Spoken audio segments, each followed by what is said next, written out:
Guys REPULSE here, and welcome back to another Marvel Avengers video. And this video is going to be my video on Black Widow, and I haven't come up with a name of this build just yet, but I will probably work something out.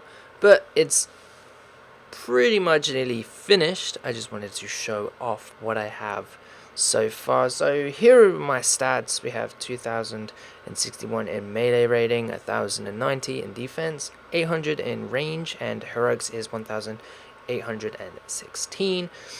And my overall stats are pretty decent. I have 1673 melee damage, 649 range damage, critical chances at 18.2%, sorry, 17.7% for the perk chance, 1474 for the heroic efficiency, effectiveness even. Critical damage is up at 227%. We have max willpower, it is pretty damn high, 15,645. Then we have willpower recovery effectiveness is 146%. And then our armor is 1.0, which is pretty low. We have status meter damage is 7.7% even. And then we have status resistance, which is 3.5%. And ultimate heroic, charge, assault heroic, and support is all at 3.5. Now that's all my stats. It's okay stats. I kind of enjoy it. And this is what I'm working with in my build so far. So my gloves, lightweight spark, giving me a 15.3% chance. A light combo finisher grants a heroic charge burst of all heroics, which is pretty damn sweet. And I'm still getting this leveled up, so it's not really leveled up as high as it can go. We have heavy combo finisher, inflicting particle damage. So if I'm mashing the triangle button, I'm just gonna do a lot of particle damage to them. And then we have our stealth impulse, 20% increased stun damage while invisibility is active, so I can go into my veil of shadows, or I can go to my vanish ability, which is holding down triangle to throw down my grenade, and sometimes it procs, sometimes it doesn't, but if it does, I'll get more stun damage in that. For my ranged, I have my adapt buff, which is 7% chance hitting an enemy with a ranged critical attack grants a damage buff. So that's before I go into a fight, I will shoot something for a damage buff and then go into the battle, which will be pretty cool. I do want the ranged attack with the full auto shot to deal particle damage. I want that to be plasma damage because I've seen how it works, and it works pretty damn sweet. So that's what I'm looking for to swap out. I want basically the same what I've got currently, but I want the particles to change to plasma, and I want it on my pistols instead of my full auto, because why not? And then we have an 8.4% chance defeating enemies in their weak points, grants another damage buff. So I'm getting a load of damage buffs hitting those weak points as well. For my chest piece, I'm still leveling it up, and I will replace this eventually for something much better, but this is what I've currently got right now, which does do the job when I need it. So 14.1% chance taking damage triggers an anti-gravity field that causes nearby enemies to float in the air. That is very helpful for those if I'm in my mid ult and I'm being hit, they'll probably get a chance to get floated in the air, which is pretty cool. Then we have fortune vulnerability, 57.6% chance reviving a teammate grants a vulnerability buff. Also, again, very useful to keep myself alive if I'm under fire, but this build generally does keep myself alive. I have a lot of willpower activated once killing enemies, so that's damn pretty sweet. We have a minus 14.3 damage reduction from all plasma damage attacks, which I've never seen anyone use plasma in this game just yet. So yeah, the fire resistance, not what I really want. And then for my belt, we have aerial blessing, 10.5% increased critical chance, hit chance even, for mid-air melee attacks, which I do a lot of mid-air melee attacks, so that's pretty much how I start most of my encounters off, by grappling into them and then doing melee stuff. And then here comes with my life stuff. So this is lethal inspiration. So 5.9% chance defeating an enemy grants a willpower burst, which is damn pretty sweet. Then we have rampage buff. Defeat 3 enemies in rapid succession to grant a damage buff. So overall, I'm getting basically 3 chances to proc a damage buff. So I'm always getting the damage buff most of the time once I'm in my power stuff, which is damn pretty cool. And I have this Scarred Non-Star of Lethal, which I will be changing to another one once I get it, because this one doesn't really suit my playstyle. Well, I've never actually used it anyway, so there's that. So onto my skills. What makes this build of mine so pretty cool?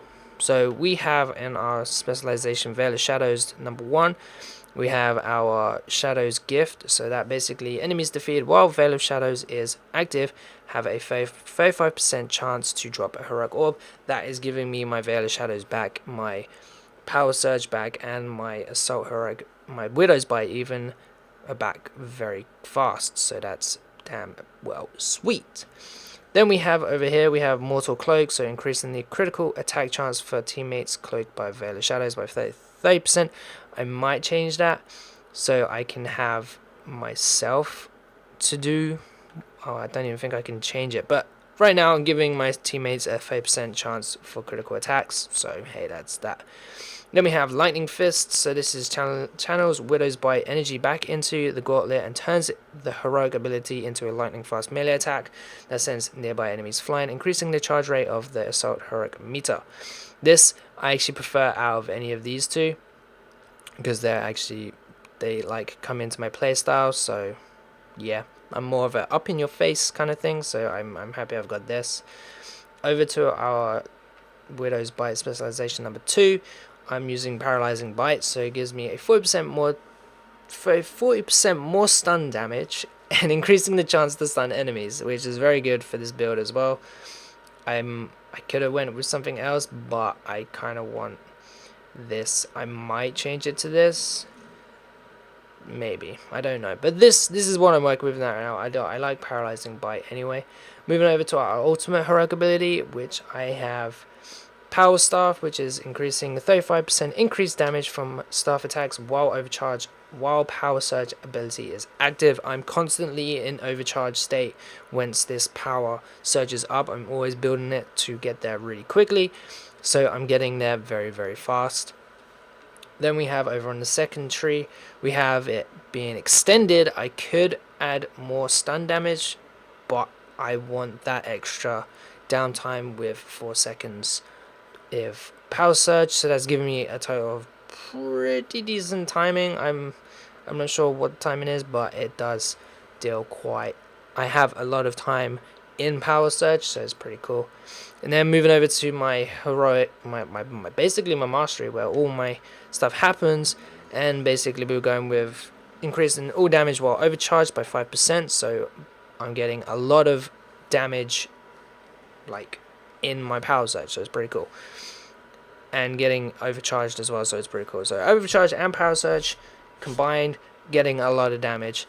All attacks increase the charge rate of the intrinsic shadow orbs by a meter by 15%, just to get myself into overcharge state really, really quickly.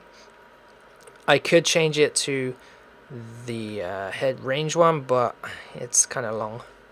But yeah, for some reason I have 2 of these open, but hey, I'm not really bothered, to be honest, and I could probably just do that. Oh, it actually lets me change. Okay, alright, so we have efficiency overcharge, increasing the delay by 1 second before intrinsic shadow orbs energy begins to deplete when not attacking enemies. This is very helpful and keeps me in overcharged state very, very well for a long time. Then we have heroic overcharge, so increases the rate at which heroic energy recharges while overcharged by 15%. So again, if I'm in overcharge state and I have Power Surge going, I'm able to keep myself in overcharge, and while I'm in overcharge I'm getting a 15% increase in charging for the next ability, so that's pretty damn sweet. Some of them are range. I got cluster grenades. Yeah, it's alright, I guess. I'm not really a grenade person, but yep, that's how it is. And then we have a shock grenade to give ourselves some shock damage. I probably could change it to something else, plasma damage. Yeah, I might change it to plasma damage. It's pretty cool. But then that ruins. Nah, we'll go shock. And then this doesn't matter really, just extended mags. Invisibility, we're going with invisible status, so increasing all status damage while invisible by 20%. Again, I'm getting the pin particles and the shock damage from heavy attacks, so that's pretty damn sweet as well. Then we have invisible recharge. Heroic energy recharges 15% faster while invisible. Again, while I'm invisible, I can keep my heroic energy go up faster. And then we have for our invisibility, like the last one, so it's critical damage, increases critical attacks damage while invisible. Now this is very good. I can, like, again, the more heroic orbs drop, the more I stay invisible, so the more damage I can deal out, which is pretty sweet. Then we have heroic takedown, so again, heroic orbs on each takedown, which is pretty sweet. Then we have stun damage, increasing stun damage by 15%. I could change it, but I want the stun damage. And then we have increased damage from light combo finishes and heavy combo finishes by 25%. I could change it to light and heavy attacks boost the energy of all heroic meters by 5%, but I want that increased damage anyway. But that is my current build for Black Widow. Again, like I said, I want another chest piece and probably another gauntlet, like, so I can change this a little bit more with plasma damage. But right now this is what I'm working with, and it works very well for me, and you'll see that in just a few seconds, because I wreck a lot of people with this. This build's pretty decent, and I enjoy it. So I hope you guys enjoyed this video. If you did, please leave a like and subscribe for more, and I'm probably going to come up with a name with this, and it's probably going to be pretty cool. So hope you enjoy, and I will see you in the next one. Peace.